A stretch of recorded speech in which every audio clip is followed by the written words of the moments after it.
ವಸಿಷ್ಠಂ ಶಕ್ತಿಂ ಚ ತತ್ಪುತ್ರ ಪರಾಶರಂ ಚ ವ್ಯಾಸಂ ಶುಕಂ ಗೌಡಪದಂ ಮಹಾಂತಂ ಗೋವಿಂದ ಯೋಗೀಂದ್ರಮಧ್ಯಾಸ್ಯ ಶಿಷ್ಟಂ.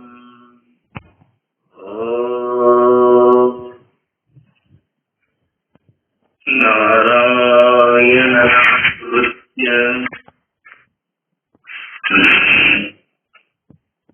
ನರಂ ಚೈವ ನರೋತ್ತಮಂ ದೇವೀಂ ಸರಸ್ವತೀಂ ವ್ಯಾಸಂ ತತೋ ಜಯಮುದೀರಯೇ. ಓಂ ಶಾಂತಿ ಶಾಂತಿ ಶಾಂತಿ. ಶಿವಾನಂದ ಯತೀಶ್ವರರ ಸಿದ್ಧಾರೂಢೇಶ್ವರರ ಲೀಲಾಭಯಗಳಲ್ಲಿ ದಂಡವತ್ತು ದೀರ್ಘದಂಡ ನಮಸ್ಕಾರಗಳನ್ನು ಸಮರ್ಪಿಸಿ ಪರಮ ಪೂಜ್ಯ ಪ್ರಾತಸ್ಮರಣೀಯರಾದ ಶ್ರೋತ್ರಿ ಬ್ರಹ್ಮನಿಷ್ಠರಾದ ಪೂರ್ಣಾನಂದ ಯತೀಶ್ವರರ ಲೀಲಾಭಯಗಳಲ್ಲಿ ಅನಂತ ಭಕ್ತಿ ನಮಸ್ಕಾರಗಳನ್ನು ಸಮರ್ಪಿಸಿ ಪರಮ ಪೂಜ್ಯ ಪ್ರಾತಸ್ಮರಣೀಯರಾದ ಶ್ರೋತ್ರಿ ಬ್ರಹ್ಮನಿಷ್ಠರಾದ ಸಂಚಾರಿ ಸಂತರೆಂದು ಪ್ರಖ್ಯಾತರಾಗಿರುವ ಶಾಂತ ಭಕ್ತಿಗಳಾದ ಸದ್ಗುರುದೇವರ ಲೀಲಾಭಯಗಳಲ್ಲಿ ದೀರ್ಘದಂಡ ನಮಸ್ಕಾರಗಳನ್ನು ಸಮರ್ಪಿಸಿ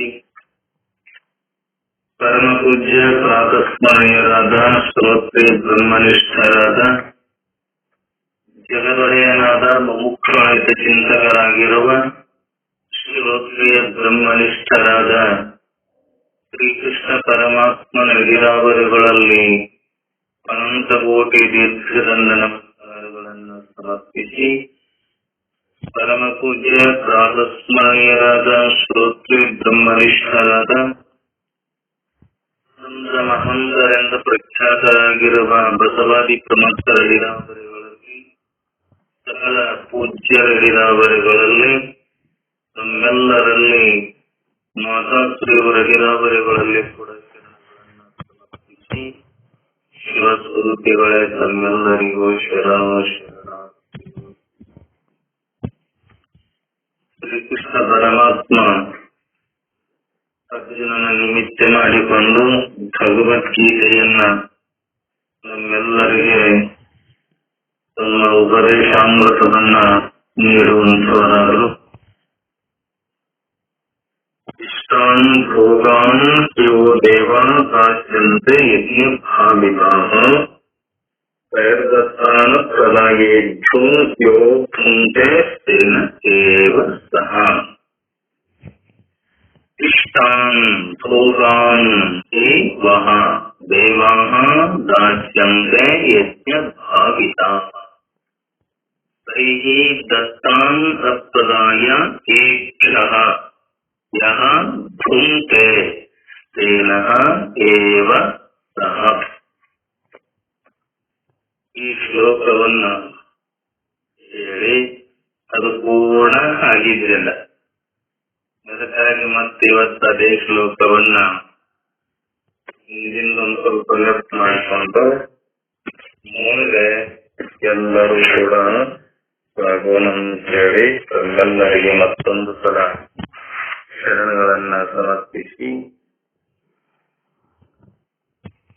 ಏನ್ ಹೇಳಿದ,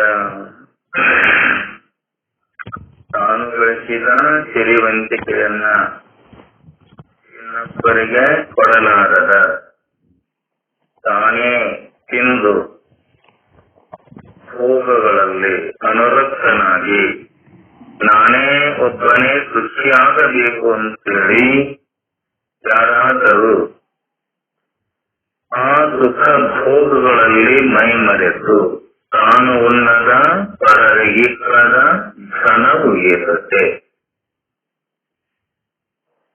ಅದಕ್ಕೆ ಆ ಭೋಗಗಳನ್ನ ಯಾರು ಅವರಿಗೆ ಅರ್ಪಿಸಿದರೆ ಅವರಿಗೆ ಭಗವಂತನಿಗಾಗಿ ಭಗವಂತ ಕೊಟ್ಟ ಈ ಸಿರಿ ಸಂಪತ್ತು ದವಸ ಧಾನ್ಯಗಳಾಗಲಿ ತನ್ನ ಶರೀರ ಸುಖವಾಗಿರಬೇಕಂತ ಬಯಸಿ ತಾನು ಕೊಡಲಾರದೆ, ಇನ್ನೊಬ್ಬರಿಗೆ ತಾನು ಕೊಡಲಾರದೆ, ತಾನೇ ಅನುಭವಿಸಿಲ್ಲ ಅಂದ್ರೆ ಅವನಿಗೇನು ಅನ್ಬೇಕು?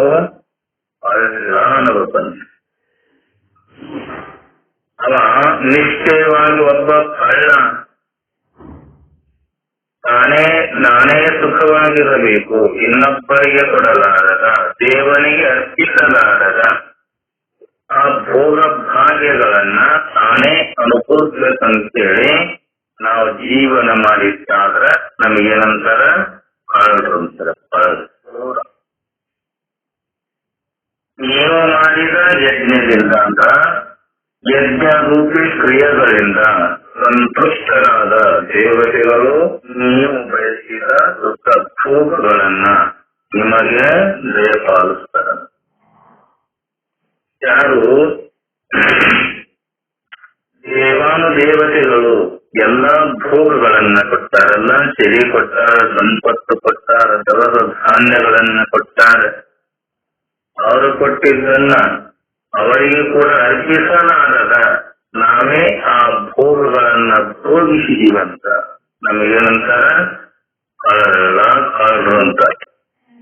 ಅವರ ಕೊಟ್ಟ ಪ್ರಸಾದವನ್ನ ಅವರಿಗೆ ಅರ್ಪಿಸದೆ ಈಗೆಲ್ಲ ಕೊಟ್ಟಾನಲ್ಲ, ಅದಕ್ಕಂದ ಬೆಳೆ ನಿಮ್ಮ ದಾನ, ಬೆಳೆ ನಿಮ್ಮ ದಾನ, ತೊಳೆದು ಪಸಾರಿ ನಿಮ್ಮ ದಾನ.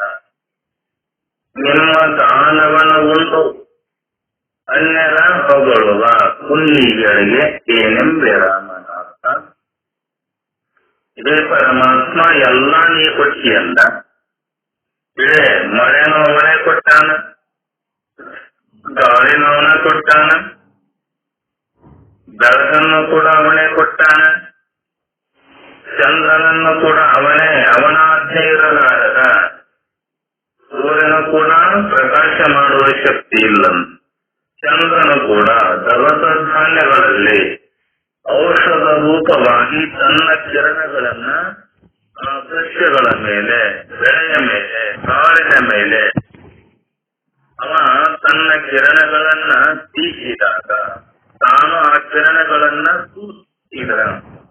ಆ ಕಿರಣಗಳಿಂದ ಕಾಳಲ್ಲಿ ಕೂಡ ಅಮೃತಪ್ರಾಯವಾದಂತ ರಸ ಆಗಲಿ, ಬೇರೆ ಬೇರೆ ವ್ಯವಹಾರ ಮಾಡತ್ತ ನಾವು ತಿನ್ನೋಗೋಸ್ಕರವಾಗ ಹಣ್ಣು ಹಂಪಲುಗಳಾಗಲಿ, ಎಲ್ಲವೂ ಕೂಡ ಅದು ಔಷಧ ರೂಪವಾಗಿದೆ.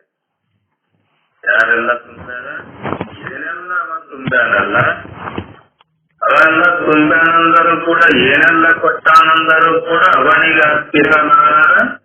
ನಾವೇ ಆ ಭೋಗಗಳನ್ನ, ದವಸ ಧಾನ್ಯಗಳನ್ನ, ಹಣ್ಣು ಹಂಪಲುಗಳನ್ನ ನಾವಷ್ಟು ತಿಂದು ಕುಂತೀವಂದ್ರ ನಮಗೇನಂತಾರ? ಕಾಳರು ಅಂತ. ಅದರ ಅಂತ ಕಾಳರು ನಾವಾಗಬಾರ್ದು. ಅದಕ್ಕೆ ಪ್ರಕೃತಿಯ ಮರ್ಮವನ್ನ ತಿಳಿದವನು ಅವನು ಉಣ್ಣುವುದು ಕಳ್ಳ ಮಾಡು. ಪ್ರಕೃತಿ ಹೇಗಿದೆ? ಪರಮಾತ್ಮನಿಂದ ಸೃಷ್ಟಿಯಾದ ಈ ಜಗತ್ತಿನಲ್ಲಿ ಸತ್ವಗುಣ, ರಜಗುಣ, ತಮೋಗುಣದಿಂದ ಕೂಡಿರುವ ಪ್ರಕೃತಿ. ಪ್ರಕೃತಿ ಸತ್ವಗುಣ, ರಜಗುಣ, ತಮೋಗುಣ, ಮೂರು ಗುಣಗಳಿಂದ ಕೂಡಿದ ಪ್ರಕೃತಿಯ ಮರ್ಮವನ್ನ ತಿಳಿಯದವನು ಅವನು ಉಣ್ಣುವುದು ಕಳ್ಳ ಮಾಡು. ಇದೆಲ್ಲ ಕೊಟ್ಟಾನಲ್ಲವ, ಅವನ ಕೊಟ್ಟದ್ದು ಅವನಿಗೆ ಅರ್ಪಿಸಲಾದ. ತಾನೇ ತಿನ್ನಂದ್ರ ಅವ ಅದೇನಂತಾರ? ಕಳ್ಳ ಮಾಡು. ಯಾಕಂದ್ರ ಅವನು ಮಾಡಿದ ಯಜ್ಞ ಅವನೊಬ್ಬನೇ ಕೈಗೊಂಡ ಕೈಂಕರ್ಯ ಅಲ್ಲ. ಯಾವುದೇ ಒಂದು ಕಾರ್ಯವನ್ನ ಮಾಡ್ಬೇಕಾತಂದ್ರೂ ಕೂಡ ನಾವು ಮನೆ ಕಟ್ಟುತ್ತಾರೆ. ಕಲ್ಲು ನಾವು ತಗೊಂಬಂದಿರೋ ಬರುವ, ಉಸುಕು, ಸಿಮೆಂಟು, ನೀರು ಬರುವಾಗ ನಾವೇನಾರ ತಂದೇವೆ? ಯಾರು ಏನೋ ತಂದಿಲ್ಲ. ಈ ಭಗವಂತನ ಸೃಷ್ಟಿಯಲ್ಲಿ ತಗೊಂಡು ಹೋಗಕ್ಕೂ ಆಗೋದಿಲ್ಲ.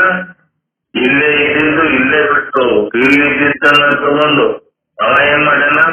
ಎಲ್ಲರೂ ಕೂಡ ನನ್ನ ಚಿಂತನೆಯನ್ನ ಮಾಡಿ, ನನ್ನ ನಾಮಸ್ಮರಣೆಯನ್ನ ಮಾಡಿ, ತಾವು ಮಾಡಿದ್ದನ್ನ ನನಗೆ ಅರ್ಪಿಸಿ ಅವರು ನನ್ನನ್ನ ಕೂಡ್ತಾರ. ಅವ ಕೊಟ್ಟಿದ್ದನ್ನು ಅನುಭವಿಸಿ ಅವನಿಗೆ ಅರ್ಪಿಸಲಾರದ ಆ ಭೋಗಾಗಲಿ, ಸಿರಿಯಾಗಲಿ, ಸಂಪತ್ತಾಗಲಿ ನಾವೇ ನಾವು ಹೊತ್ಕೊಂಡು ಹೋಗ್ತೀವಂದ್ರ ಒಂದು ಕ್ಷಣ ಕೂಡ ಆಗುವುದಿಲ್ಲ. ಎಲ್ಲವೂ ಕೂಡ ಆ ಭಗವಂತನಿಗೆ ನಾವಿಲ್ಲೇ ಬಿಟ್ಟು ಹೋಗಬೇಕಿದೆ. ಗಳಿಸಬೇಡ ಅಂತ ಹೇಳಿಲ್ಲ, ಬೆಳೆಸಬೇಡ ಅಂತೂ ಕೂಡ ಹೇಳಿಲ್ಲ. ಕಳಿಸ್ರಿ, ಬಳಸ್ರಿ, ಸುಖದಿಂದ ಒಂದು ಕೊಟ್ಟು ಇದೆಲ್ಲವೂ ಕೂಡ ಭಗವಂತಂದಂತ ನಾವು ತಿಳ್ಕೋಬೇಕಂತ. ಅರ್ಜುನ, ನೀ ಎಲ್ಲ ಏನೆಲ್ಲ ಮಾಡುತ್ತಾರೆ ಇದನ್ನ ಮಾಡಿದ್ದನ್ನ ನನಗೆ ಅರ್ಪಿಸು. ನೀನು ಕೂಡ ತಿಂದು ನೀನು ಕರ್ಮವನ್ನ ಬಿಡಲಾರದೆ ಮಾಡು. ನಿನ್ನ ಸ್ವಾರ್ಥಕ್ಕಾಗಿ ಅಷ್ಟೇ ಅಲ್ಲ, ಎಲ್ಲಾ ಜೀವಿಗಳು ಕೂಡ ನಾನು ಪುತ್ರ ತಾರದೇನೆ, ನೀಲ್ಲದೆ ಪಾತ್ರ ತಾರ. ನೀವೆಲ್ಲರೂ ನಾನು ಆಡಿಸಿದಂತೆ ಆಡುವ ಗೊಂಬೆ, ಪರಮಾತ್ಮನು ಆಡಿಸುವ ಗೊಂಬೆಗಳಂತಾವೆಲ್ಲ. ಅದಕ್ಕ ಏನೆಲ್ಲ ಮಾಡು, ದುಡಿಬಾರದಂತ ಹೇಳಿಲ್ಲ, ತಿನ್ನಬಾರದಂತ ಹೇಳಿಲ್ಲ.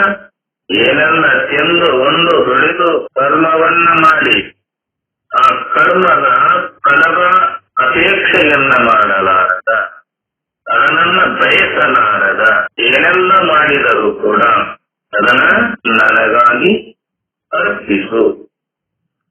ಅದಕ್ಕ ಇನ್ನು ಬೇಕಾದಷ್ಟು ಶಕ್ತಿಗಳವ ಸೇರಿಕೊಂಡವ, ಎಲ್ಲೇ ಪ್ರಕೃತಿಯಲ್ಲಿರವ ಪಂಚಮಹಾಭೂತಗಳ ದ್ರವ್ಯಗಳು ಇಲ್ಲದೆ ಈ ದೇಹ ಆಗ್ಬೇಕಂದ್ರೆ ನೀ ಬರೋ ಜನ ತುಂಬ ನಿಗಿತ.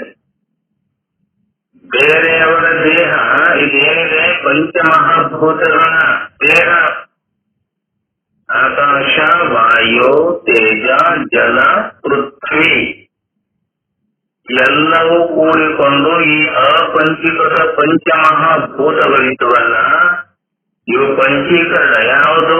ಭಗವಂತನ ಸಂಕಲ್ಪದಿಂದ. ಇವು ಮಾಯಕ್ಷೋಭವಾಗಿ ಅಪಂಚೀಕೃತ ಪಂಚಮಹಾಭೂತಗಳಿದ್ದು ಇವು ಕೂಡಿಕೊಂಡು ಈ ಸೃಷ್ಟಿಯಾಗಿದೆ. ಯಾರಿಂದ? ಆ ಭಗವಂತನ ಸತ್ಯ ಸಂಕಲ್ಪದಿಂದ. ಅದಕ್ಕ ಈ ದೇಹವೇ ನಾನು, ಈ ದೇಹದಲ್ಲಿ ಇರತಕ್ಕಂಥದ್ದು ಎಲ್ಲ ನಂದು ಅಂತ ನೀವು ಕುಂತು, ಇದು ಎಲ್ಲವೂ ಕೂಡ ಯಾರಿದೆ? ಭಗವಂತನ ದೇಹ ಇದು. ನಿನಗಾಗಿ ಕರ್ಮವನ್ನ ಮಾಡಬೇಡ, ನನಗಾಗಿ ಕರ್ಮವನ್ನ ಮಾಡು. ನೀ ಮಾಡಿದ್ದನ್ನ ನಿನಗೆ ಬಯಸಲಾರದ, ನೀನು ಅನುಭವಿಸಲಾರದ, ಅದನ್ನೇನ್ ಮಾಡು? ಆ ಕರ್ಮದ ಫಲವನ್ನ ನನಗೆ ಅರ್ಪಿಸು. ಇಲ್ಲದೆ ಯಾವ ಏನನ್ನು ಉತ್ಪಾದಿಸಲಾರರು, ಯಾವ ಪಂಚಮಹಾಭೂತಗಳಿರಲಾರದ, ಯಾರು ಏನನ್ನ ಉತ್ಪಾದಿಸಲಾರರು. ಅದರ ಜೊತೆಗೆ ಅವನು ಮಾಡುವ ಕಾಯಕದಲ್ಲಿ ಅವನಿಗೆ ಇನ್ನಿತರ ಸಹಾಯವೂ ಕೂಡ ದೊರೀತಾ ಇದೆಯಲ್ಲ, ಅದು ಆ ಕೆಲಸಕ್ಕೆ ಸಹಾಯಕವಾಗಬಹುದು, ಪೂರಕವಾಗಿರಬಹುದು, ಅಥವಾ ಆ ಕೆಲಸಕ್ಕೆ ಅಡ್ಡಿ ಆತಂಕಗಳನ್ನ ತರದೆ ಇರುವಂತದ್ದಾಗಿರಬಹುದು. ಪರಿಸ್ಥಿತಿ ಹೀಗಿರುವಾಗ ನೀನು ನನ್ನ ಸಂಪಾದನೆ ಎಂಬ ಅಹಂಕಾರದಿಂದ ಯಾರು ಇದನ್ನ ಅವುಗಳ ಒಡೆಯನಿಗೆ ಅರ್ಪಿಸದೆ ತಾನೇ ಭೋಗಿಸುತ್ತಾನೋ ಅಂದ್ರ ತನ್ನ ದೇಹ ಮತ್ತ ತನ್ನ ಇಂದ್ರಿಯಗಳ ತೃಪ್ತಿಗೊಳಿಸಿಕೊಳ್ಳುವನು. ಅವ ಇನ್ನೊಬ್ಬರ ತತ್ವವನ್ನು ಅಪಹರಿಸಿ, ಬೇರೆಯವರ ಸಿರಿ ಸಂಪತ್ತನ್ನ ಅಪಹರಿಸಿ ಏನಂತ ಭೋಗಿಸುವ ಏನಕ್ಕನ ಪಾಪಕ್ಕೆ ಗುರಿಯಾಗ್ತಾನಂತ. ತಾನು ಉನ್ನತ ಪರರಿಗಿಕ್ಕರ ಧನ ಉಳಿಯುತ್ತದೆ. ಸತ್ಯವಂತರ ಸಂಘವಿರಲು ತೀರ್ಥವೇದಕ್ಕೆ ನಿತ್ಯ ಜ್ಞಾನಿಯಾದ ಮೇಲೆ ಚಿಂತೆಯೇತಕ್ಕೆ. ಬೇರೆಯವರ ಸತ್ತನ್ನ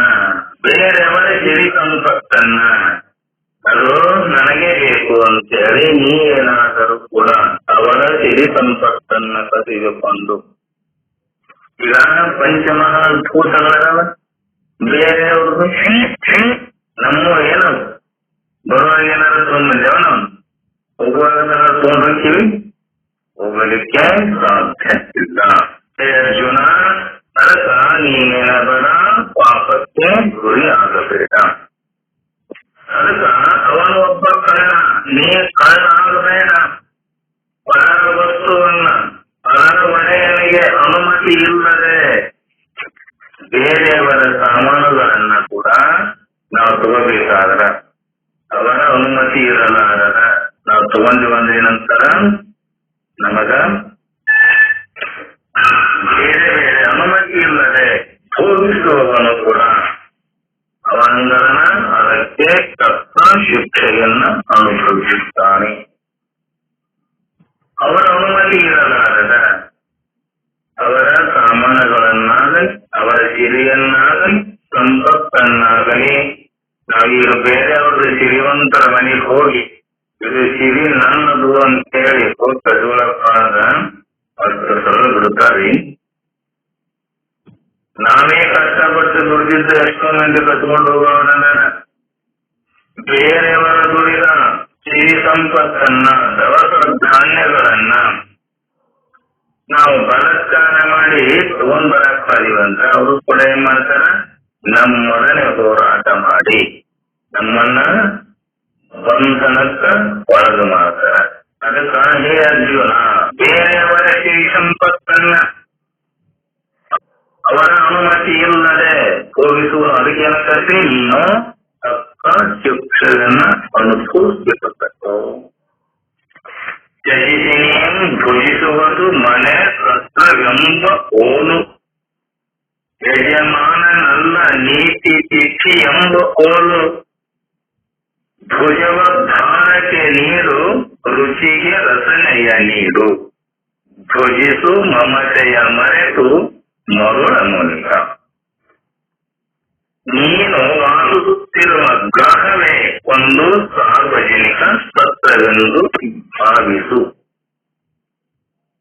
ನೀ ಏನ್ ಮನೆಯಾಗಲ್ಲ, ಈ ಮನೆ ಯಾರು ಅಂತ ತಿಳ್ಕೊ, ಸತ್ರ, ಇದು ಬೇರೆಯವರ ಸತ್ರ ಅಂತ, ಬೇರೆಯವರ ಮನೆ ಅಂತೇಳಿ ನೀನು ತಿಳ್ಕೊ. ಯಾರ್ದು? ದೇವನ ಮನೆ. ಈಶಾವಾಸ್ಯಮಿದಂ ಸರ್ವಂ ಯತ್ಕಿಂಚ ಜಗತ್ಯಾಂ ಜಗತ್. ಈ ಭಗವಂತನ ಮನೆ. ಈ ಮನೆಯಲ್ಲಿ ಅದೇ ಮನೆ ನಿನಗಿರಲಿಕ್ಕೆ ಏನು ಕೊಟ್ಟಾನಲ್ಲ, ಇದು ಧರ್ಮ ಶಾಲೆ ಎಂದು ಭಾವಿಸು. ನೀನೇ ಕಷ್ಟಪಟ್ಟು ದುಡಿದು ಗಳಿಸಿ ಕಲ್ಲು ಮಣ್ಣು ತಂದು ಸಿಮೆಂಟು ಕಡಿ ಕಬ್ಬಣ ತಂದು ಎಲ್ಲ ಹಾಕಿ ನೀ ಮನೆಯನ್ನ ಕಟ್ಟಿ ಆ ಮನೆಯೊಳಗ ನೀ ವಾಸ ಮಾಡಿದೆ ಅಂದ್ರೂ ಕೂಡ ಇದೇನಂತ ತಿಳ್ಕೊ, ಇದು ನನ್ನ ಮನೆ ಅಲ್ಲ, ಇದು ದೇವನ ಮನೆ. ಬೇರೆಯವರ ಮನೆ ಅಂತ ತಿಳ್ಕೊಂಡು ನೀ ಜೀವನವನ್ನ ಮಾಡು. ನೀನು ಅದಕ್ಕೆ ಒಡೆಯನಲ್ಲ. ಆ ಮನೆ ಕಟ್ಟಿ ಅಂದ್ರೂ ಕೂಡ ಆ ಮನೆಗೆ ನೀನು ಒಡೆಯನಲ್ಲ. ಅರ್ಜುನಾದರೆ ನೀನು ಅಲ್ಲಿರುವ ಒಬ್ಬ ಅತಿಥಿ ಎನ್ನುವಂತೆ ನಡೆದುಕೊಂಡು ಇತ್ತು. ನಾನು ಬೇರೆ ಊರಿಂದ ಬಂದಂತ ಅತಿಥಿ, ಯಾರಿಗೂ ಗೊತ್ತಿರಲಾರದ. ಈಗ ನಾವೇನ್ ತಿಳ್ಕೊಂಡು ಅತಿಥಿ ಅಂದ್ರೆ ಯಾರೇ ಸ್ನೇಹಿತ ಆಗಲಿ, ಬೀಗರಾಗಲಿ, ಬಿಜ್ಜರಾಗಲಿ, ನಮ್ಮ ಮನೆಯವರಿಗೆ ನಾವು ವಾಸ ಮಾಡತಕ್ಕಂತ ಮನೆಯವರಿಗೆ ಬಂದಾರಂದ್ರೂ ಕೂಡ ಫೋನ್ ಮಾಡಿ, ಇಲ್ಲ ನಿಮ್ಮ ಮನೆಗೆ ನಾಷ್ಟಕ್ಕೆ ಬರ್ತೇನೆ, ಚಹಾಕ್ಕೆ ಬರ್ತೇನೆ, ಊಟಕ್ಕೆ ಬರ್ತೇನೆ ಅಂದ್ರೆ ಇವ ನಿಜವಾದ ಅತಿಥಿ ಅಲ್ಲ. ಅತಿಥಿ ಅಂದ್ರೇನು? ತಂದೆ ಕಡೆನ ಸಂಬಂಧ ಇಲ್ಲ, ತಾಯಿ ಕಡೆ ಸಂಬಂಧ ಇಲ್ಲ, ಬಂಧು ಬಾಂಧವರ ಕಡೆ ಸಂಬಂಧ ಇಲ್ಲ. ಯಾವಾಗಲೂ ಅವಾಗೆ ನಮಗ ಪರಿಚಯವೂ ಕೂಡ ಇಲ್ಲ. ಅವ ಫೋನೂ ಮಾಡಿಲ್ಲ, ನಮ್ಮ ಮನೆಗೆ ಬಂದಾನ, ನಾವು ವಾಸ ಮಾಡತಕ್ಕಂಥ ಮನೆಗೆ ಬಂದಾನಂದ್ರೂ ಕೂಡ ಏನಂತ ತಿಳ್ಕೋಬೇಕು, ಅವ ನಿಜವಾದ ಅತಿಥಿ ಅಂತ ತಿಳ್ಕೋಬೇಕು. ಆಗ ಚಪ್ಪಲಿ ಮಾವ ಬಂದಿದ್ದಂಥದ್ದು, ತಾನು ಸಂಚಾರ ಮಾಡ್ತಾ ಎತ್ತುಗಳನ್ನ ಹೊಡ್ಕೊಂಡು ಬಂದಾಗ ಮನೆಯಲ್ಲಿ ವಾಸ ಮಾಡಿರತಕ್ಕಂಥ ತಿಳ್ಕೊಂಡಿಲ್ಲ, ಗಂಡನ ಕಡೆ ಬಂದಿರಬೇಕು ಚಪ್ಪಲಿ ಮಾಮ ಅಂತ ತಿಳ್ಕೊಂಡಿದ್ರು. ಗಂಡನ ಕಡೆನೂ ಕೂಡ ಸಂಬಂಧ ಇಲ್ಲ. ಅದು 1 ತಿಂಗಳ 2 ತಿಂಗಳ 1 ವರ್ಷ 2 ವರ್ಷ ಹೋದ್ರು. ಅಲ್ಲೇ ಎತ್ತುಗಳು ಮೇಯಿಸೋದು, ಅವ್ರೇನ್ ಅಡಿಗೆ ಮಾಡ್ತಾರ ಅನ್ನೋದು ಅಲ್ಲೇ ತಿನ್ನೋದು ಇರೋದು. ಗಂಡ ಹೆಂಡತಿ ಮಾತಾಡಕತ್ತಿದ್ರು, ಶ್ರೀಮಂತರಿದ್ರು. ಅಲ್ಲ, ಈ ಚಪ್ಪಲಿ ಮಾಮ ಬಂದನಲ್ಲ, ಈ ನಿಮ್ ಕಡೆ ಸಂಬಂಧದ ನೀನು ಅಂತೇಳಿ ಗಂಡತೆ ಕೇಳಿರು. ಅವಾಗ ಇಲ್ಲ, ನಮ್ ಕಡೆ ಏನ್ ಸಂಬಂಧನೂ ಇಲ್ಲ, ಯಾರು ಸಂಬಂಧನೂ ಇಲ್ಲ ಅಂತ ಅವ ಹೇಳಿದ. ಗಂಡತಿಗೆ ಅವ ಕೇಳ್ತಾನ, ನಿನ್ನ ತಂದೆ ಕಡೆ ತಾಯಿ ಕಡೆ ಏನಾರ ಬಂಧುವಿನ ಕಡೆ ಸಂಬಂಧದ ನೀನು? ಅವ ಏನಂದ, ಅಕ್ಕಿಗಳು ಅಂದ್ರು, ಇಲ್ಲ ಯಾರು ಸಂಬಂಧ ಇಲ್ಲ. ಅವಾಗ ಇವರಿಬ್ರು ಗಂಡ ಹೆಂಡತಿ ಮಾತಾಡೋದು ಗೊತ್ತಾದಂತ ಯಾರಿಗೆ? ಚಕ್ಕಳಿ ಮಾಮ. ಗೊತ್ತಾದ ತಕ್ಷಣ ಏನ್ ಮಾಡಿದ, ಮುಂಜಾನೆ ತಕ್ಷಣ 10 ವರ್ಷ ಕಾಲ ಕಳೆದನಲ್ಲೇ ಗೊತ್ತಿಲ್ಲ. ಅವಾಗ ಎತ್ತುಗಳು ಕೊಟ್ಕೊಂಡು ಚಕ್ಕಡಿ ಹೊಡ್ಕೊಂಡು ಹೊರಟ. ಅಲ್ಲ ಹೋಗ್ಯಾನಲ್ಲಂತ ಬೆಳಗ್ಗೆ ಎದ್ದು ನೋಡ್ತಾರೆ ಗಂಡ ಹೆಂಡತಿ, ಚಕ್ಕಡಿ ಮಾಮ ಹೋಗ್ಯಾನ. ಇಂಥ ಅತಿಥಿಗಳು ಇವರು ಬಂದು ಹೋಗ್ತಾರಲ್ಲ, ಯಾರಿಗೂ ಸಂಬಂಧ ಇರಲ್ಲ, ಇವರಿಗೆ ಅತಿಥಿಗಳು. ನಾವು ಬೇರೆಯವರಿಗೆ ಹೋದಾಗ ಸ್ನೇಹಿತರಾಗಲಿ ಬೀಗರಾಗಲಿ ಬಿದ್ದರ ಮನೆಗೆ ಹೋಗ್ಯವಂದ್ರು ಕೂಡ ಅವ್ರಿಗೆ ಫೋನ್ ಮಾಡಿ ಅಂದ್ರ ನಾವು ನಿಜವಾದ ಅತಿಥಿಗಳು ಅಲ್ಲ. ಅದಕ್ಕ ಆದರೆ ನೀನು ಅಲ್ಲಿರುವ ಒಬ್ಬ ಅತಿಥಿ ಎಂದನ್ನು ಅಂತ ತಿಳಿದಪ್ಪ. ಆ ಭಗವಂತ ಕೊಟ್ಟಿರುವ ಈ ಜಗತ್ತಿನಲ್ಲಿ, ಭಗವಂತ ಸೃಷ್ಟಿ ಮಾಡಿದ ಈ ಜಗತ್ತಿನಲ್ಲಿ ನಾನೊಬ್ಬವ ಅತಿಥಿ ಅಂತ ತಿಳ್ಕೊಂಡ್ರು. ಅಲ್ಲೇ ಅತಿಥಿ ಅಂದ್ರೆ ನಡೆದುಕೋ, ತ್ಯಾಗದ ಭಾವದಿಂದ ನೀನು ಊಟ ಮಾಡು. ನೀನು ಬದುಕೋಗೋಸ್ಕರವಾಗಿ ನಿನಗೇನು ಬೇಕಲ್ಲ, ಉಣ್ಣಲಿಕ್ಕೆ, ತಿನ್ನಲಿಕ್ಕೆ, ಉಡಲಿಕ್ಕೆ ಎಲ್ಲವೂ ಕೂಡ ಈ ಮನೆನ ಭಗವಂತ ಕೊಟ್ಟಾನಲ್ಲ. ಅವ ಕೊಟ್ಟಿದ್ದನ್ನ ಅವನಿಗೆ ಅರ್ಪಿಸಿ ನೀನು ಊಟ ಮಾಡು. ಅಲ್ಲಿರುವ ಕಾರ್ಯಭಾರಕ್ಕೆ ನಿನ್ನ ಭುಜವನ್ನ ಒದ್ದು ದೊರೆತ ಸರಿಗೆ ನಿನ್ನ ನಾಲಿಗೆಯನ್ನ ನೀಡು. ಆ ಅಡಿಗೆ ರುಚಿಯಾಗಬೇಕಾದರೂ ಕೂಡ ರುಚಿ ಎಲ್ಲಿಂದ ಬಂತು? ಅಡಿಗೆ ಮಾಡುವಾಗ ಕೂಡ ಅಡಿಗೆಯ ರುಚಿ ಎಲ್ಲಿಂದ ಬಂತು? ಅದನ್ನೇ ನೀನಾದ್ರೂ ವಿಚಾರ ಮಾಡಿ. ಅಹಂಕಾರ ಮತ್ತು ಸ್ವಾರ್ಥಗಳನ್ನ ಬಿಟ್ಟು ಆಹಾರವನ್ನ ಸೇರಿಸು. ನಿನ್ನಲ್ಲಿ ಏನಿರಬಾರ್ದು, ಅಹಂಕಾರ ಇರಬಾರ್ದು. ಮನೆಯಲ್ಲಿ ಅಡಿಗೆ ಮಾಡ್ಯಾರಲ್ಲ, ರುಚಿ ರುಚಿಯಾಗಿ ಅಡಿಗೆ ಮಾಡ್ಯಾರ, ನೀ ಹೊರಗ ಹೋಟೆಲ್ದಾಗ ಖಾನಾವಳಿ ಒಳಗ ಒಂದು ಎಲ್ಲ ನಿನ್ನ ಜೊತೆಗಿರತಕ್ಕಂತ ಗಂಡರನ್ನ, ಮಕ್ಕಳನ್ನ, ತಂದೆ ತಾಯಿಗಳನ್ನ ಬಿಟ್ಟು ಹೊರಗೆ ಹೋಗಿ ರೊಕ್ಕ ಖರ್ಚು ಮಾಡಿ ರುಚಿ ರುಚಿಯಾಗಿ ಸಿಹಿಯಾಗಿರುವ ಪದಾರ್ಥಗಳನ್ನ ಒಂದು ಮನೆಯಾಗ ಬಂದು ಸಂಗತಿಯಾಗಲಿ, ತಾಯಿ ತಂದೆಗಳಾಗಲಿ, ಅಕ್ಕ ತಂಗಿಯರಾಗಲಿ ಅಡಿಗೆಯನ್ನ ಮಾಡಿದ್ದು ಏನ್ ಅಡಿಗೆ ಮಾಡಿ ಅಹಂಕಾರದಿಂದ, ದುರಹಂಕಾರದಿಂದ ಅವರನ್ನ ಬೈದು ಅವರಿಗೆ ಮನಸ್ಸಿಗೆ ನಡುವಂತಹ ಮಾತುಗಳನ್ನು ಆಡಿದರೆ ನಿನಗೇನಾಗತ್ತೆ? ಪಾಪ ಬರಬೇಕು. ಅದಕ್ಕ ನೀನಾಗಬೇಡ, ಅಹಂಕಾರಿಯಾಗಬೇಡ, ದುರಹಂಕಾರಿಯಾಗೂ ಕೂಡ ಆಗಬೇಡ. ಅದು ಬೇಕು ಇದು ಬೇಕಂತೇಳಿ ಸ್ವಾರ್ಥದಿಂದ ಜೀವನವನ್ನ ನೀನು ಮಾಡಬೇಕ. ಅದು ಹೆಂಗ ಮಾಡ್ಯ ಅಂದಾಗ ನೀನೇನ್ ಮಾಡು, ಏನೋ ಹತ್ತಿ ತತ್ತಿ ಮಾಡುವಾಗ ಒಂದಿಷ್ಟು ಉಪ್ಪಾದ್ರೆ ಹೆಚ್ಚಾಗಿರ್ಬೋದು, ಮರೆತು ಉಪ್ಪನ್ನ ಹಾಕಿರಲಾರದೆ ಇರಬಹುದು, ಎಣ್ಣೆ ಹಾಕಬಹುದು ಹಾಕಲಾರದೆ ಇರಬಹುದು, ಖಾರ ಹಾಕುವ ಹೆಚ್ಚು ಕಡಿಮೆ ಆಗಿರ್ಬೋದು ಸರಿ. ಆದರೂ ಕೂಡ ಅವರಿಗೆ ಮನಸ್ಸಿಗೆ ನಚ್ಚುವಂತ ಮಾತುಗಳನ್ನ ಎಂದೆಂದು ಆಡಬಾರದು. ಅರ್ಜುನ ಅಲ್ಲೇ ಇದೆಲ್ಲವೂ ಕೂಡ ಭಗವಂತ ಕೊಟ್ಟ ಕಾಣಿಕೆ ಅಂತ ನೀನು ಹೋಗಿದ್ರು. ಅದು ಎಲ್ಲರ ಸಿಕ್ಕಿ ಎಂದು ನೀನು ಹಂಗ ಮಾಡಿರಿ ಹೆಂಗ ಮಾಡಿರಿ, ನೀ ಹೊರಗೆ ಬೇರೆ ಬೇರೆ ರುಚಿಯಾಗಿ ಸಿಹಿಯಾಗಿ ಸರಿಯಾಗಿರತಕ್ಕಂಥ ಬುದ್ಧಿಯಿಂದ ಬಂದು ಮನ್ಯಾಗ ದುರಹಂಕಾರಿಯಾಗಿ ಅಹಂಕಾರಿಯಾಗಿ ನಡೆದುಕೊಳ್ಳಬೇಕ. ಅದಕ್ಕೆ ನೀನೇನ್ ಮಾಡು, ಅದನ್ನ ಅನುಭವಿಸು. ಕರೆ ಆದ್ರೂ ಕೂಡ ನೀನೇ ಅವ್ರ ಜೊತೆಗೆ ಏನೋ ಅವರಿಗೆ ಕೆಟ್ಟ ಮಾತುಗಳನ್ನ ಆಡಬೇಕ. ಅದಕ್ಕ ಅಹಂಕಾರ ಸ್ವಾರ್ಥಗಳನ್ನ ಬಿಟ್ಟು ಆಹಾರವನ್ನ ಸೇವಿಸು.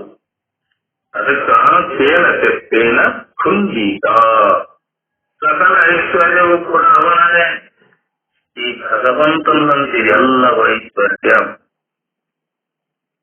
ಅದಕ್ಕ ಏನೆಲ್ಲ ಕೊಟ್ಟನಲ್ಲವ, ಏನೆಲ್ಲ ಕೊಟ್ಟು ಎಲ್ಲರೂ ಕೂಡ ಸುಖವಾಗಿ ತಿಂದು ಒಂದು ನನ್ನನ್ನ ಸ್ಮರಿಸ್ತಾ ನನ್ನನ್ನ ಭಜಿಸ್ತಾ ಇದೆಲ್ಲವೂ ಕೂಡ ನನಗರ್ಪಿಸಿ ಬರ್ಲಿ ಅಂತೇಳಿ ಆ ಭಗವಂತ ಏನೆಲ್ಲ ಕೊಟ್ಟಾನಲ್ಲ, ನೀನು ಈ ಲೋಕವನ್ನ ಅವನ ಪ್ರಸಾದವೆಂದ ಅನುಭವಿಸು. ಇದು ದೇವನು ಕೊಟ್ಟಿರುವ ಪ್ರಸಾದ, ದಿವ್ಯ ಪ್ರಸಾದವೆಂದು ಅನುಭವಿಸು. ಸಕಲ ಐಶ್ವರ್ಯ ಕೂಡ ಏನಿದೆ ಅವಂದು, ಎಲ್ಲ ಐಶ್ವರ್ಯ ಅವಂದು. ನಿನ್ನಲ್ಲಿರುವ ವಿದ್ಯೆ ಬುದ್ಧಿ ಐಶ್ವರ್ಯ ಅವನೇ ಕೊಟ್ಟಿರುವಂಥದ್ದು. ಇದರ ಶಕ್ತಿಗಳು ಕೂಡ ಅವನು ನಿನ್ನಲ್ಲಿ ಇರದಂತಾಗಿ ಇಟ್ಟಿರುವ ಅವನ ಸ್ವತ್ತಂದು ಪರಿಗಣಿಸಿ. ನನಗೆ ವಿದ್ಯೆಯನ್ನ ಕೊಟ್ಟಾನ, ಬುದ್ಧಿಯನ್ನ ಕೊಟ್ಟಾನ, ವಿಚಾರ ಮಾಡುವಂತಹ ಶಕ್ತಿಯನ್ನ ಕೊಟ್ಟಾನ, ದೇಹವನ್ನ ಕೊಟ್ಟಾನ, ಸುಂದರವಾದ ದೇಹ ಕೊಟ್ಟಾನಲ್ಲ. ದೇಹವನ್ನ ಕೊಟ್ಟು ಕಣ್ಣು ಇಟ್ಟ, ಕಿವಿಗಳನ್ನ ಇಟ್ಟ, ಕೈಗಳನ್ನ ಇಟ್ಟ, ಕಾಲನ್ನ ಇಟ್ಟ. ಯಾವುದಕ್ಕೋಸ್ಕರವಾಗಿ?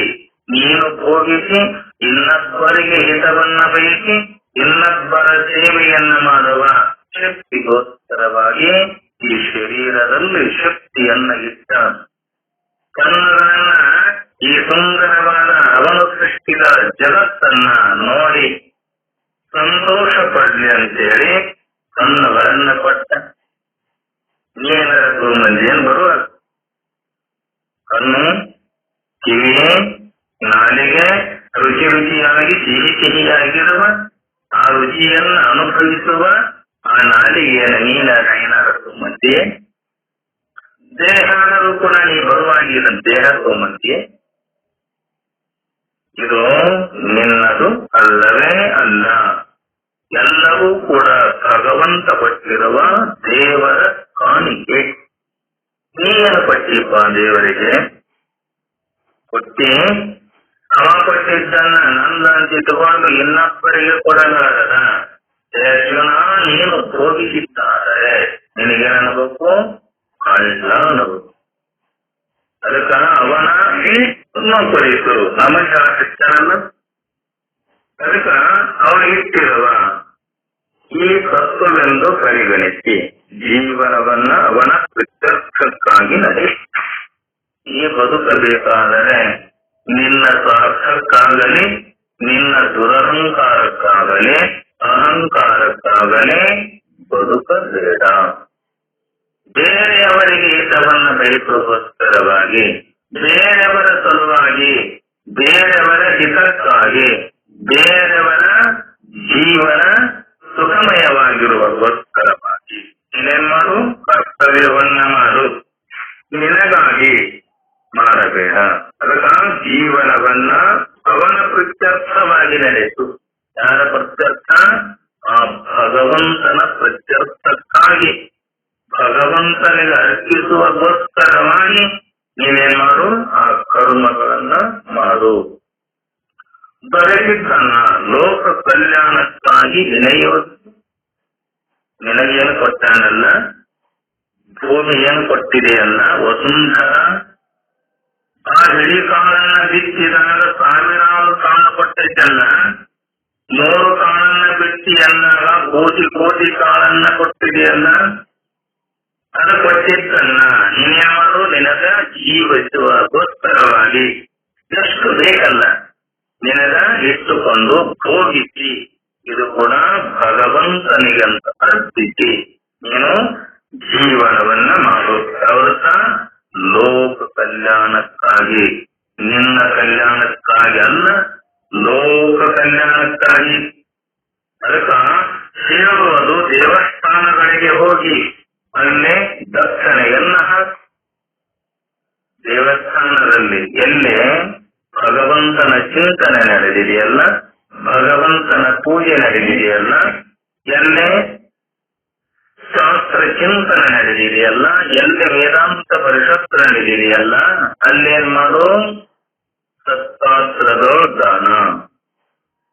ಎಲ್ಲ ಲೋಕ ಕಲ್ಯಾಣಕ್ಕಾಗಿ ಎಲ್ಲವನ್ನ ಕೆಲಸಗಳನ್ನ ಬಿಟ್ಟು ಬಂದು ಆ ಭಗವಂತನ ಧ್ಯಾನಕ್ಕಾಗಿ ಚಿಂತನೆಗಾಗಿ ಬಂದಿರ್ತಾರಲ್ಲ, ನೀನು ಗಳಿಸಿದ್ದ ಹಣವನ್ನ ಅಲ್ಲೇ ಏನೋ ದರ್ಶನ ಮೂಲಕವಾಗಿ ದರ್ಶನ ಆ ಭಗವಂತನಿಗೆ ಕೊಡುತ್ತೇನೆ ಅಂತ ಹೇಳಿ ಲೋಕ ಕಲ್ಯಾಣಾರ್ಥವಾಗಿ ಅವರ ವಾಸ ಯಾರಿಗೆ ಸೇರಬೇಕೋ ಅವರಿಗೆ ಸೇರ್ತದ.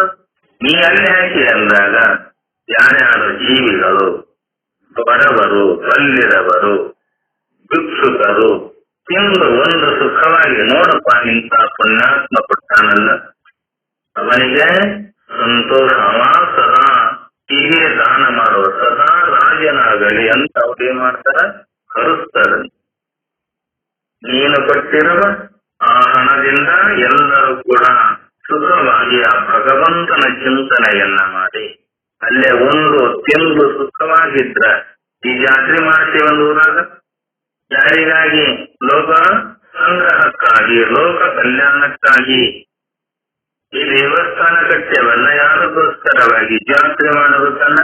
ಮಠವನ್ನ ಕಟ್ಟಾರಲ್ಲ ಯಾವುದಕ್ಕಾಗಿ? ಅಲ್ಲೇ ಸತ್ಶಾಸ್ತ್ರ ಚಿಂತನೆ ಆಗಲಿ, ಭಗವಂತನ ಚಿಂತನೆಯಾಗಲಿ. ಎಲ್ಲರೂ ಕೂಡಿಕೊಂಡು ಅಲ್ಲಿ ಚಿಂತನವನ್ನ ಮಾಡಿ ಎಲ್ಲರೂ ಅತ್ಯಂತ ಪ್ರೀತಿಯನ್ನ ಉಂಡು ತಿಂದು ಆನಂದದಿಂದ ಇರುವುದಕ್ಕೆಲ್ಲ ಅದು ನೀನು ಗಳಿಸಿರುವ ಸ್ವತ್ತಿನಿಂದ ಅನ್ಯರಿಗೆ ಕೊಟ್ಟು ಲೋಕ ಕಲ್ಯಾಣಾರ್ಥವಾಗಿ ಅದನ್ನ ನಿನಗ ವಸ್ತು ಕೊಡ ಅಂತೇಳಿಲ್ಲವರು.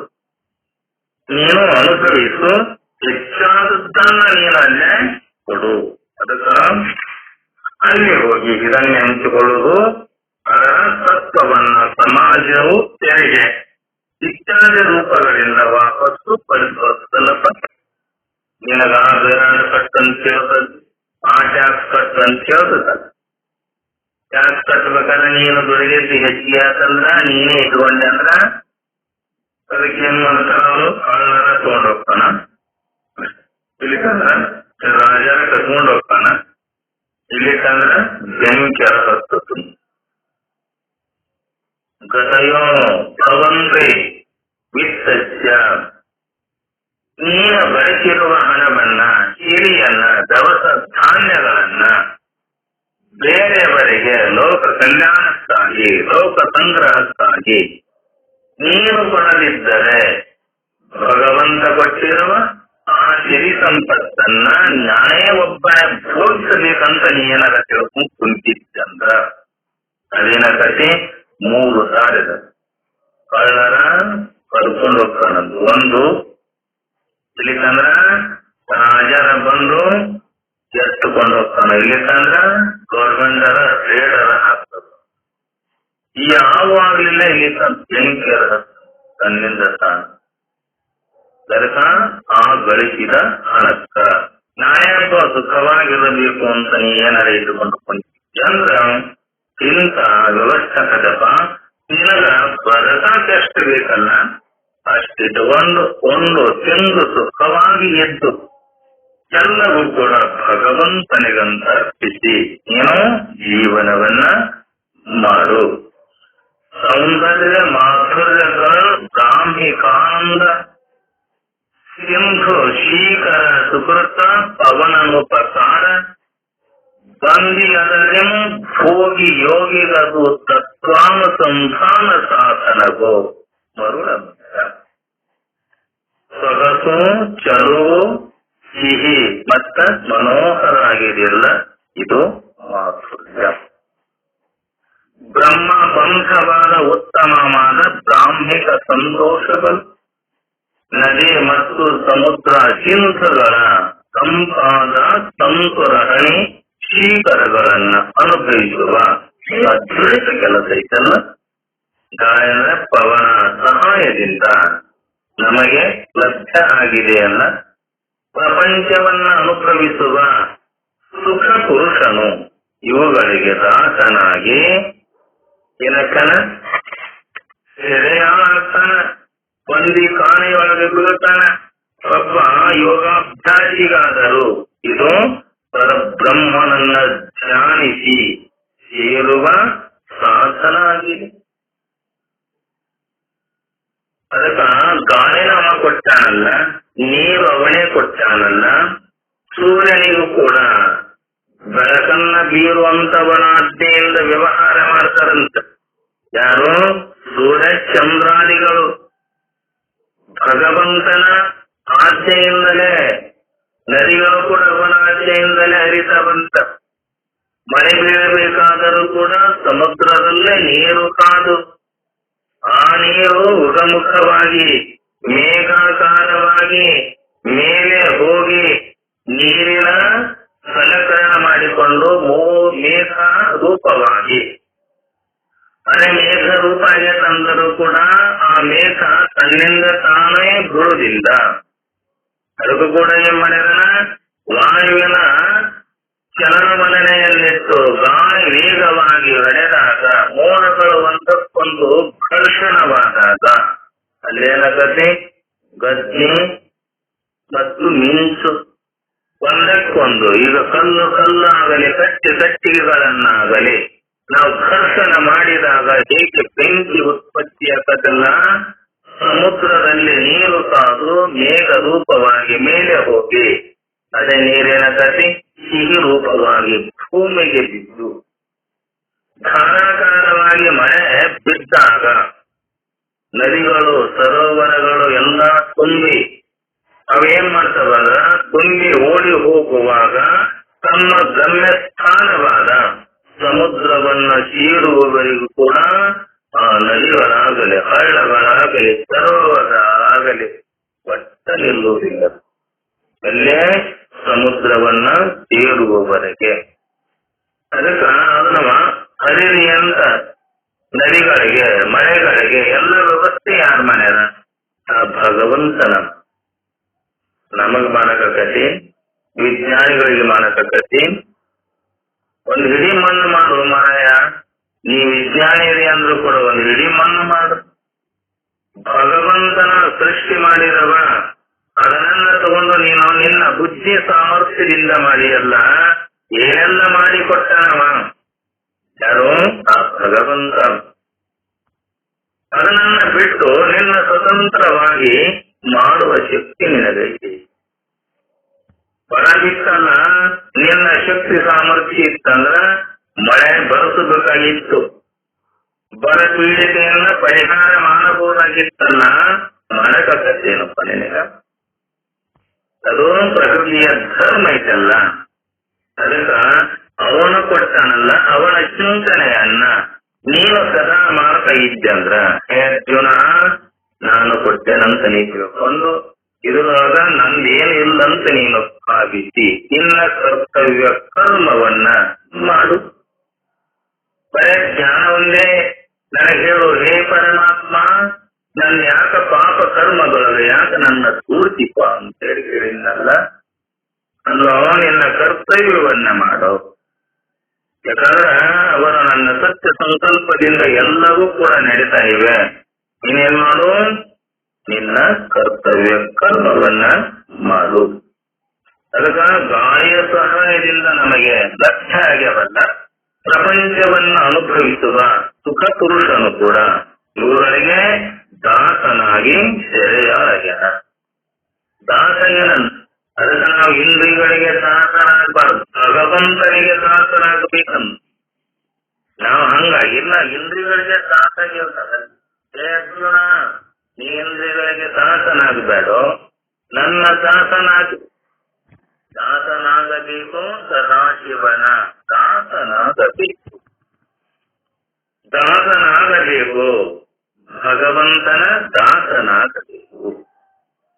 ದಾಸನಾಗಬೇಕು, ಗುರುವಿನ ದಾಸನಾಗಬೇಕು, ಗುರುವಿನ ಗುಲಾಮನಾಗಬೇಕಂತ. ಯಾಕೆ ನಿಜ ಸ್ವರೂಪವನ್ನ ಭಗವಂತನನ್ನ ತೋರಿಸುವ ಶಕ್ತಿ ಯಾರಿಗಿದೆ ಅಂದ್ರ ಆ ಸದ್ಗುರುನಾಥನಿಗೆ. ಅಂತ ಸದ್ಗುರುಗಳ ದಾಸನಾಗಿ ನೀನು ಸೇವೆಯನ್ನ ಮಾಡು. ಬದುಕಬೇಡ ಅಂತೇಳಿ ಹೇಳಿಲ್ಲ, ತಿನ್ನಬೇಡ ಅಂತ ಹೇಳಿಲ್ಲ. ಎಲ್ಲಾ ವ್ಯವಹಾರಗಳನ್ನ ಮಾಡಿ ನೀವು ಬದುಕಿರುವಗೋಸ್ಕರವಾಗಿ ಎಲ್ಲವನ್ನ ಭೋಗಿಸಿದರೂ ಕೂಡ ಭಗವಂತನಿಗೆ ಅರ್ಪಿಸಲಾರದೆ ನೀನು ಭೋಗಿಸಿದ್ದಾದರೆ ನೀನೇನಕ್ಕೆ ಕಳ್ಳಕ್ಕಿಯೋ ಕಳ್ಳ.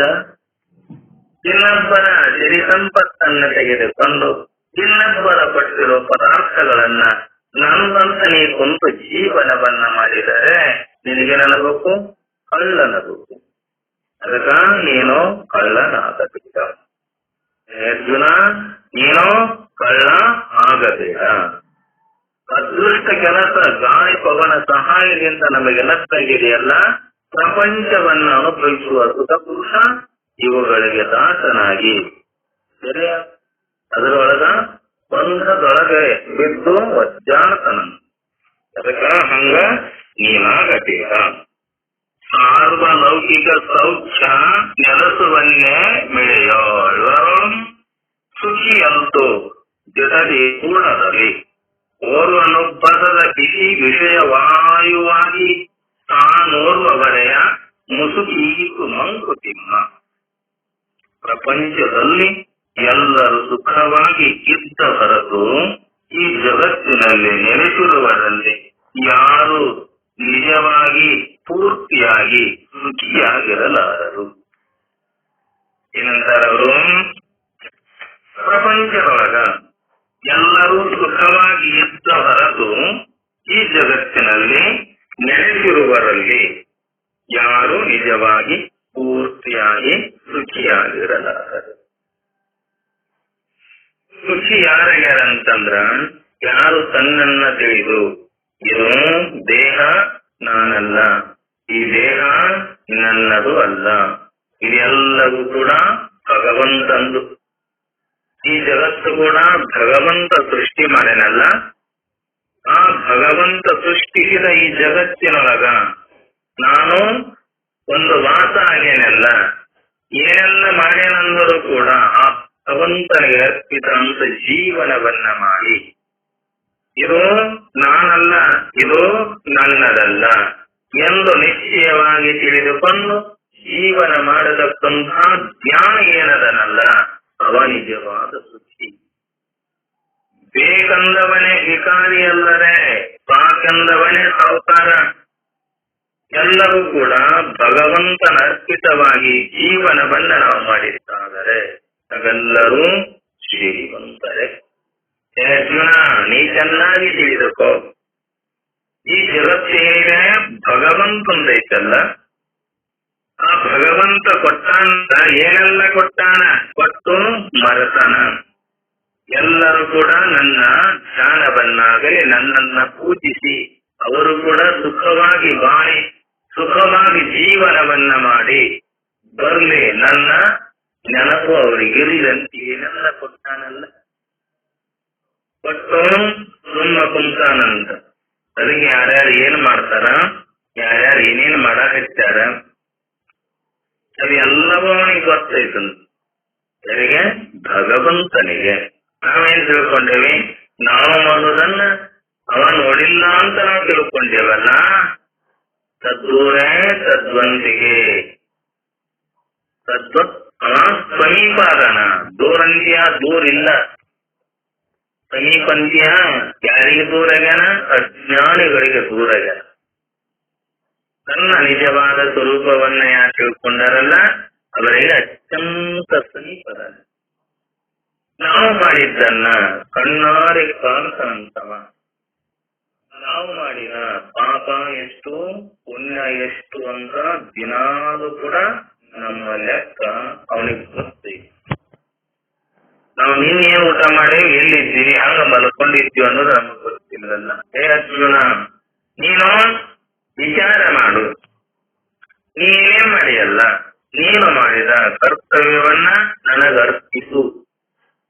ನಾನೇ ನನಗೆ ಬೇಕು ಅಂತ ನೀ ಏನಾರ ಮಾಡಿದ್ದಾತ ನಿನಗೇನಾಗಲಿ ದುಃಖ ಕದಪ. ಅದಕ್ಕ ನೀನು ಸುಖಿ ಆಗ್ಬೇಕಾಗಿತ್ತಂದ್ರ ಈ ಲೋಕದೊಳಗ ನೀನು ನಿಜವಾದ ಸುಖಿ ಆಗ್ಬೇಕಾಗಿತ್ತಂದ್ರ ಮಾಡಿಯೂ ಕೂಡ ಮಾಡದಂತಿರು. ಅದಕ್ಕ ಮಾಡಿ ಕೆಟ್ಟರೋ ಮನವಿಲ್ಲದೆ, ನೀಡಿ ಕೆಟ್ಟರೋ ನಿಜವಿಲ್ಲದೆ, ಮಾಡುವ ನೀಡುವ ನಿಜ ಗುಣವುಳ್ಳವರೇ ಕೂಡಿಕೊಂಡಿಪ್ಪ ನಮ್ಮ ಕೂಡಲ ಸಂಗಮ ದೇವನ. ಮಾಡಿ ಕಡಬೇಡ್ರು ಅಂತಾರ. ಮಾಡಿಯೂ ಕೂಡ ಮಾಡದಂತೆ ಇರು, ನೋಡಿಯೂ ನೋಡದಂತೆ ಇರು, ಕೇಳಿಯೂ ಕೂಡ ಕೇಳದಂತೆ ಇರು. ಕೆಟ್ಟ ಶಬ್ದಗಳನ್ನ ನೀ ಕೇಳಿ ಈಚೆ ಕಡೆ ಕೇಳಿ ಈಚೆ ಕಡೆ ಬಿಡು. ಅದೇ ಭಗವಂತನ ಗುಣಗಾನ ಇತ್ತು, ಭಗವಂತನ ಚಿಂತನೆ ಇತ್ತು, ಭಗವಂತನ ಗುಣಗಾನ ಇತ್ತಂದ್ರ ಅದಕ್ಕೆ ಕೇಳಿ ನಿನ್ನ ತಲೆ ಒಳಗಿಟ್ಟುಕೋ. ಅದಕ್ಕ ನೀ ಹೀಗೆ ಜೀವನ ಮಾಡಿದ್ದಾದರೆ ನೀನು ನಿಜವಾದ ಸುಖಿ. ಯಾಕಂದರೆ ಒಬ್ಬನೇ ಬಿಸಿ ಉಸಿರು ನೆಲವಾಗಿ ಭೂಮಿಯನ್ನೇ ಊರ್ಬರೆ ಸಂಪೂರ್ಣವಾಗಿ ಮುಸುಕಬಹುದು. ಒಬ್ಬ ಅಸುಖಿ ಇತರ ಸುಖಿಗಳ ಸುಖಕ್ಕೆ ಮಾರಕನಾಗಬಹುದು. ಆತ್ಮದ ಸಂಸ್ಥಿತಿಗೆ ದೈಹಿಕ ಸಮಾಧಾನ ಭೌತ ವಿಜ್ಞಾನದ ರಾಷ್ಟ್ರ ಸಂಸ್ಥೆಗಳ ನೂತನ ವಿವೇಕ ಪ್ರಯೋಗಗಳಿನಾದೀತು ಭೂತಿ ಸಂಪದ ಜಗಕ್ಕೆ ಮಂಕುತಿಮ್ಮ. ಆತ್ಮವನ್ನ ಒಳ್ಳೆಯ ಸ್ಥಿತಿಯಲ್ಲಿ ಇಟ್ಟುಕೊಳ್ಳಬೇಕಾದ್ರ ನಾವು ದೇಹವನ್ನ ಸಮಾಧಾನವಾಗಿ ಇಟ್ಟುಕೊಳ್ಳಬೇಕು. ನಾವು ನಿಜವಾದ ಸುಖಿಗಳಾಗಬೇಕಾಗಿತ್ತಂದ್ರ ಏನ್ ಮಾಡ್ಬೇಕು? ಸಮಾಧಾನಿ ಆಗಬೇಕು. ನಮ್ಮ ಚಿತ್ತನ್ನ ಇನ್ನೊಬ್ಬರ ಮೇಲೆ ಅದಕ್ಕ ನೀನು ಕೋಪವನ್ನ ಮಾಡಿದಾದರೆ, ಇನ್ನೊಬ್ಬರಿಗೆ ಮನಸ್ಸನ್ನ ನೋಯಿಸಿದಾದರೆ ನಿನಗೆ ಎಂದೆಂದು ಸಮಾಧಾನವಾಗಿ ಇರಲಿಕ್ಕೆ ಆಗುವುದಿಲ್ಲ. ಹೇ ಅರ್ಜುನ, ನೀನೇನಾಗು ಸಮಾಧಾನಿಯಾಗು. ಸಮಾಧಾನ, ಶಾಂತಿ, ನೆಮ್ಮದಿ ಇಲ್ಲದ ಜೀವನ ಅದು ನರಕ ಯಾತನೆ. ಎಲ್ಲಿ ಸಮಾಧಾನ ಇಲ್ಲ, ಎಲ್ಲಿ ಶಾಂತಿ ಇಲ್ಲ, ಎಲ್ಲಿ ನೆಮ್ಮದಿ ಇಲ್ಲ, ಅದು ಜೀವನವೇ ನರಕ ಸಮಾನ. ಅದಕ್ಕ ನೀನೇನ್ ಮಾಡು? ಎಲ್ಲ ಸಮಾಧಾನಿಯಾಗಿರು. ಎಲ್ಲಿವರೆಗೆ ನೀನು ಸಮಾಧಾನಿ ಆಗುವುದಿಲ್ಲಲ್ಲ, ಈ ಭೌತ ವಿಜ್ಞಾನ ನಮಗೆ ಅನುಕೂಲಗಳನ್ನ ದೊರಕಿಸಿಕೊಟ್ಟಿದೆಯಲ್ಲ, ಇದರಿಂದ ಜನಜೀವನ ಸುಖವಾಗಿ ನಡೀತಾ ಇದೆ. ಸಮಾಧಾನವಾಗಿದ್ದಾಗ, ಶಾಂತಿ ಇದ್ದಾಗ ನಮಗೆ ನಿಜವಾದ ಸುಖ. ಸಾಕಷ್ಟು ಸಿರಿ ಸಂಪತ್ತೈತಂದ್ರೂ ಕೂಡ, ಭೋಗ ಭಾಗ್ಯಗಳೈತಂದರೂ ಕೂಡ, ಮನೆಯಲ್ಲಿ ಆಗಲಿ ನಿನ್ನ ರಾಜ್ಯದಲ್ಲಿ ಆಗಲಿ ಶಾಂತಿ ನೆಮ್ಮದಿ ಇಲ್ಲಂದರ ಅದೇನಿಲ್ಲ, ಜೀವನವೇ ನರಕಯಾತನೆ. ಅದಕ್ಕೆ ನೀನು ಚೆನ್ನಾಗಿ ಅರಿತುಕೋ. ಅರ್ಜುನ, ರಾಷ್ಟ್ರ ಮತ್ತು ಸಂಸ್ಥೆಗಳು ಕೂಡ ಜನರಿಗೆ ಏನಾಗಿದೆ? ಅನುಕೂಲವಾಗಿದೆ. ಕಾರ್ಯಕ್ರಮಗಳನ್ನ ಮಾಡಲು ವಿಧವಾದ ಪ್ರಯೋಗಗಳನ್ನ ಮಾಡ್ತಾವಲ್ಲ, ಇವುಗಳಿಂದ ಮನುಷ್ಯನಿಗೆ ಅಧಿಕ ಲಾಭ ಮತ್ತ ಸಂಪತ್ತುಗಳು ಕೂಡ ದೊರೆಯಬಹುದು. ಯಾವುದೇ ಒಂದು ಕಾರ್ಯವನ್ನ ಮಾಡಬೇಕಾದ್ರ, ಈಗ ನಾವು ಊರೊಳಗೊಂದು ಜಾತ್ರೆ ಮಾಡಕತ್ತಿದ್ಬೇಕು. ಆ ಜಾತ್ರೆಯಲ್ಲಿ ಎಲ್ಲರೂ ಕೂಡ ಏನ್ ಮಾಡ್ತಾರ? ಇಲ್ಲಪ್ಪ, ನಂದು ಕೂಡ ನಾ ದುಡಿದಿದ್ದು ಆ ಭಗವಂತನಿಗೆ ಅರ್ಪಿತ ಆಗಲಿ, ಅವರು ಕೂಡ ಎಲ್ಲಾ ಜೋಗಿ ಜಂಗಮರಾಗಲಿ, ಬಡವರು ಭಿಕ್ಷುಕರಾಗಲಿ ಬಂದು ಅಲ್ಲಿ ಚಿಂತನೆ ಮಾಡಿ ಭಗವಂತನ ಕಾರ್ಯವನ್ನ ಮಾಡಿ ಅದು ರೊಕ್ಕ ಹಣ ಉಳಿಸಿದರು ಆಗುದಿಲ್ಲ. ಅದಕ್ಕಾಗಿ ನಾವೇನ್ ಮಾಡಬೇಕು? ಒಳ್ಳೆಯದಕ್ಕೆ ವಿನಿಯೋಗ ಮಾಡಬೇಕು. ನಾವಷ್ಟು ತಿಂದುಕೊಂಡು ಇನ್ನೊಬ್ಬರ ಸಿರಿಯನ್ನ, ಅದು ಇನ್ನೊಬ್ಬರ ಹಣವನ್ನ, ದೇವರ ಹಣವನ್ನ ನಮ್ಮ ಕಡೆ ಇಟ್ಟುಕೊಂಡು ಅದರಲ್ಲಿ ನಾವೆಂತೆಂದು ಜೀವನವನ್ನ ಮಾಡಬಾರದು. ಅರ್ಜುನ, ನೀನು ಕಾರ್ಯವನ್ನ ಮಾಡು, ಕರ್ಮವನ್ನ ಮಾಡು. ಆ ಸಂಪತ್ತು ದೊರೆದಾಗ ಅದೇನ್ ಮಾಡು? ಭಗವಂತನಿಗಾಗಿ, ಅವನ ಗುಣಗಾನ, ಅವನ ಜ್ಞಾನಕ್ಕಾಗಿ, ಅವನ ಚಿಂತನೆಗಾಗಿ ಅವನಿಗೆ ಅರ್ಪಿಸು.